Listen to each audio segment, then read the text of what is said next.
Hello class 10, आप सभी का फिर से स्वागत है हमारे यूट्यूब चैनल पाठशाला सर्च पे। तो ये रहा संस्कृत का आपका लास्ट वीडियो जो कि एमसीक्यू के लिए है। तो जितना एमसीक्यू मैं करा रहा हूँ उतने को तो आपको करना ही है, साथ ही साथ आपको और भी एमसीक्यूज आपको अलग से करना है। ठीक है, चाहे आप मॉडल पेपर से करो चाहे आप बुक से करो। तो जितना करा रहा हूँ उतने को कम से कम एक एक बार अच्छे से देख लेना और अपने से भी और बहुत सारे क्वेश्चन आपको खुद से भी करना है। तो पहला लिखा हुआ है हमारे पास शिशुना इति शब्द विभक्ति।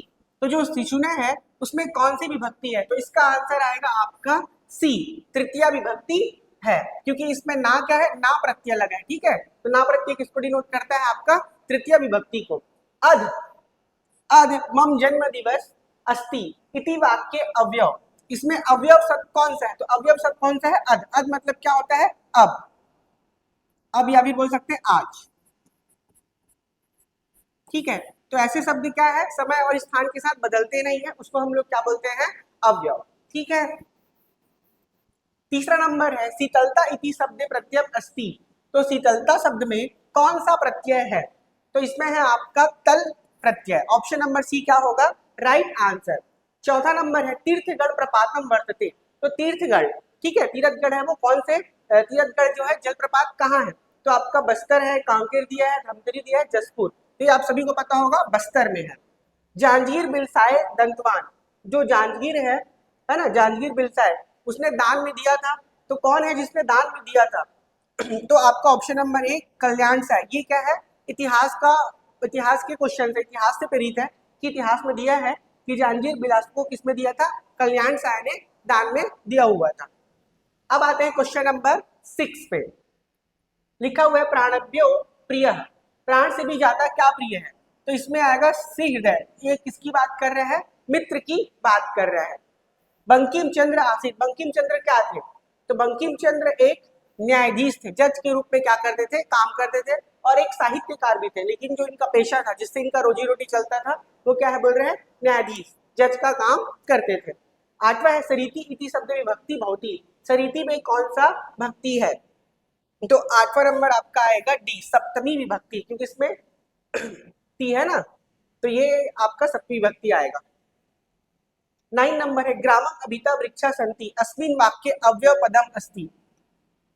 तो जो ये ग्रामम अभिता वृक्षा संति अस्मिन वाक्य, इस वाक्य में क्या चीज अव्यय है? तो इसमें आएगा अभिता।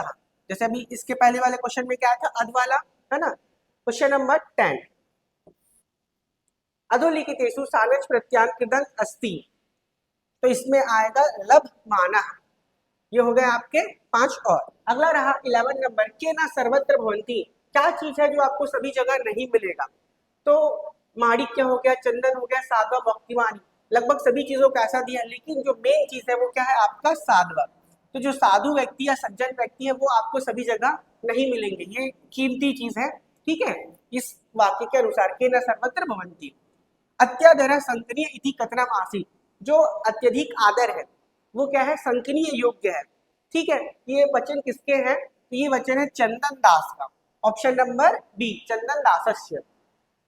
प्रीताम्य शब्द विभक्ति अस्ति। प्रीताम्य में कौन सी विभक्ति है? तो इसमें आएगा आपका ऑप्शन नंबर डी, सप्तमी विभक्ति।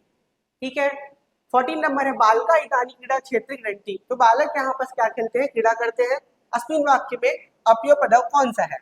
ठीक है, तो ये हो जाएगा इदानी, ऑप्शन नंबर बी, इदानी। 15वां है नेक्स्ट दृष्टवा इसमें शब्द प्रत्यय अस्ति। इसमें दृष्टवा शब्द में कौन सा प्रत्यय है? तो इसमें आएगा क्ला, ऑप्शन नंबर सी।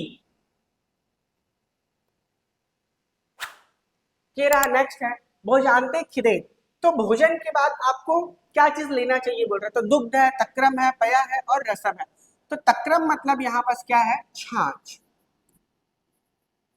ठीक है, ये क्या है? छाछ। तो खाना खाने के बाद आपको क्या पीना चाहिए? छाछ। ये पाचन के लिए क्या होता है? इजी होता है। मुद्रा राक्षसम नाटक से लेखको अस्ति। जो मुद्रा राक्षस नाटक है उसके लेखक कौन है? तो ये आएगा option number A, Vishakha Datt. जनका गंगाया स्नातुम हरिद्वारम आगच्छत इस्मिन् वाक्य तुमन प्रत्यांत शब्द अस्ति। तो तुमन प्रत्यय इसमें किसमें लगा है? तो आप ध्यान से देखोगे स्नातुम में ही क्या है? तुमन प्रत्यय। और तुमन प्रत्यय किसको दिखाता है? कंटिन्यूअस, अनंतरम काम को, जैसे हम लोग क्या बोलते हैं इंग्लिश में आईएनजी वाला रहता है, वो क्या रहता है कंटिन्यूअस, तो तुमुल प्रत्यय किसको शो करता है कंटिन्यूअस को। अधुना भारतीय लोकतंत्र अस्ति, अस्मिन् वाक्ये अव्यय पदम अस्ति, तो इसमें देखो अधुना शब्द है वो क्या है हमारा अव्यय शब्द है, ठीक है। तो इस तरीके से जब आएगा तो आप समझ जाना। अब यहाँ है ना, इसलिए 20वां नंबर अकैकः इतस्य संधि विच्छेदो अस्ति, तो अकैकः का संधि विच्छेद आएगा ऑप्शन नंबर बी एक एकः, और ये कौन सा संधि विच्छेद बोलेगा तो इसमें लिखेंगे विसर्ग, विसर्ग संधि, ठीक है आपका। तो ये रहा आपके लिए 20 एमसीक्यू, तो इसको तो आपको बहुत अच्छे से करना ही है, साथ ही साथ आपको इसके अलावा और भी एमसीक्यू अपने खुद से करना है, चाहे तो आप मॉडल पेपर से भी कर सकते हैं या परीक्षा सार से भी कर सकते हैं। तो मिलते हैं अगले वीडियो में, तब तक के लिए थैंक यू, अलविदा, जय हिंद।